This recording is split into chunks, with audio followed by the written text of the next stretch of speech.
ஒரு கோவிலை புனர் நிர்மாணம் செய்து கும்பாபிஷேகம் நடத்துவது என்பது மிகப்பெரிய பணிகளில் ஒன்று. முக்கியமாக இதற்கு ஏராளமான பணம் தேவைப்படும்.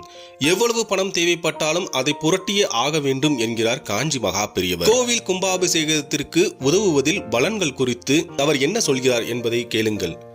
ஒரு நல்ல காரியத்திற்கு உதவி செய்வது என்பது பெரிய புண்ணியத்தை தரும். தர்மமாக ஒரு செங்கலை கொடுத்தாலும் அந்த செங்கல் அந்த கோவிலில் எத்தனை வருஷங்கள் உள்ளதோ அத்தனை ஆயிரம் வருஷங்கள் கைலாசத்திலோ வைகுண்டத்திலோ வாசம் செய்யலாம். கும்பாபிஷேகம் மட்டுமின்றி ஒரு ஏழையின் கல்யாணத்திற்கு உதவுவதும், சிவபூஜை செய்பவர்களுக்கு வேண்டிய பூவோ பழமோ கற்பூரமோ ஏதாவது ஒன்றை கொடுத்தாலும் புண்ணியம் உண்டாகும். இது பற்றி கதை ஒன்று சொல்வார்கள். ஒரு அந்தணர் தெருவில் எதையோ தேடிக்கொண்டிருந்தார். அதை பார்த்த ஒருவர், ஐயா, என்ன தேடுகிறீர்கள் என்று கேட்டார்.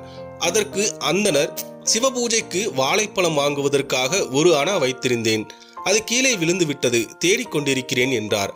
வந்தவர், பரவாயில்லை, அதை விடுங்கள், நான் 1 அணா தருகிறேன், நீங்கள் வாழைப்பழம் வாங்கி வைத்து பூஜை நடத்துங்கள் என்றார். கால வெள்ளத்தில் இருவரும் இறந்து போனார்கள். யம தர்மராஜன் சிவபூஜை செய்தவரை ரத்ன சிம்மாசனத்திலும், 1 அணா காணாமல் போய் அவருக்கு உதவி செய்தவரை தங்க சிம்மாசனத்திலும் உட்கார வைத்து அழைத்து சென்றார். அந்த அளவுக்கு சிறு தொகை கூட பெரிய புண்ணியத்தை கொடுக்கும். இங்கு கவனிக்க வேண்டியது என்னவென்றால், சிவபூஜை அல்லது கும்பாபிஷேகத்தை நடத்துபவரை விட அதற்கு உதவி செய்பவருக்கு புண்ணியம் அதிகம். அதனால்தான் எந்த ஊரில் கும்பாபிஷேகம் நடந்தாலும் அதற்கு உங்களால் முடிந்ததை கொடுங்கள். ஏற்கனவே சொன்னது போல ஒரு செங்கல் கொடுத்தால் கூட அந்த செங்கல் அந்த கோவிலில் இருக்கும் உள்ள வரைக்கும் கைலாசத்திலோ வைகுண்டத்திலோ வாசம் செய்யலாம் என்பதை நினைவில் வையுங்கள். அது மட்டுமல்ல, உங்கள் முன்னோர்களில் பலர் மோட்சம் அடைய முடியாமல் தவித்துக் கொண்டிருக்கலாம். கும்பாபிஷேகம் முடிந்த 48 நாட்களில் ஏதேனும் ஒரு நாள் செலவை நீங்கள் ஏற்றுக்கொண்டால் அவர்களின் ஆத்மா சாந்தி அடையும்.